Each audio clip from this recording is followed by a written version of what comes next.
네, 어제 오후에 부산 동구의 한 목욕탕에서 쾅 하면서 저렇게 불길이 저 안쪽으로 들어가가지고 가니까 사람들이 많아가 갑자기 앞에서 저 전장 지나가면서 불길이 뻥 하면서 튀어나오는 거라. 그러면 옆에 그 구경 사람들이 이래 있다가 아줌마 사람이 여보시 다 타붙는 거라. 그래서 없고 막 이래가 뜨겁다고 달리고 거기 좀 있으니까 119 그거 보면 이렇게 119 있고 막 이렇게 돼서 응급차가 와가지고 빵 소리가 너무 심해가지고 놀래서 쫓아놓으니까 대문하고 다 날라오고 2층 유리도 다 나가버렸는데 뭐. 연기 빡 나고 난리 났죠. 예, 구자웅 차장. 네. 저게 일단 불이 목욕탕에서 났는데 다행히 그날 쉬는 날이어서 안에 사람은 없어서 인명피해는 없었는데 불도 다 껐는데 2차 폭발이 일어난 거라면서요? 그렇습니다. 어제 오후 1시 40분에 이제 부산 동구에 있는 한 그 목욕탕에서 불이 나서 1차 진화에는 성공을 했습니다. 그런데 30분이 지난 후에 갑자기 지금 2차 폭발이 있으면서 진화를 하던 소방관과 주변에 있던 공무원 그리고 이제 행인들이 지금 크게 다치는 상황인데요. 네. 그러니까 이제 불이라는 것이 사실 한 번의 진압이 눈에는 불길이 없지만 어디선가는 뭐 가스가 누출이 되거나 그 인화물질이 있어서 저런 폭발 위험이 있기 때문에 이 훈련된 소방관 외에는 저런 이 화재 장소 근처에는 일반인들은 좀 멀리 피해 있어야 되지 않을까.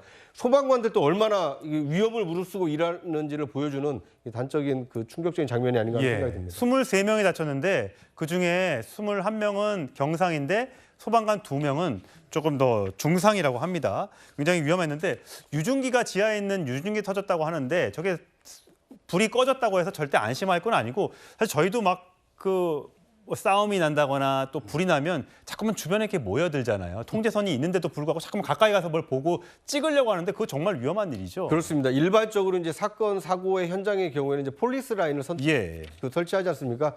화재도 마찬가지입니다. 화재 현장에서는 최우선적으로 화재를 진압하는 소방관들의 통제에 따라야 됩니다. 그러니까 소방 장비라든지 소방차가 용이하게 진입할 수 있도록 길을 터주는 것이 중요하거든요. 그런데 이제 이 목욕탕 화재의 경우는 보면 골목도 굉장히 좁은 데다가 그 좁은 골목에 여러 사람들이 밀집해 있다 보니까 2차 폭발에 따른 좀 피해가 커지지 않았나. 앞으로 화재 현장의 경우에는 소방관들의 통제에 좀 적극적으로 따라야 되지 않을까 하는 생각이 듭니다. 예, 서 변호사님. 이거는 이제 제가 자세하게 사건을 보니까요. 기름 냄새가요. 계속 나오고 있어가 위험을 예상할 수 있었다는 거. 이게 중요합니다. 결국 예견 가능성이 있었느냐 없었냐에 따라서 보상이 달라지거든요. 그렇다면 이게 충분히 차단 못 들어오게 막았어야죠. 따라서 저는 이게 국가가 아마 배상을 해줘야 되지 않을까 민간에 대해서는 이런 생각이 듭니다.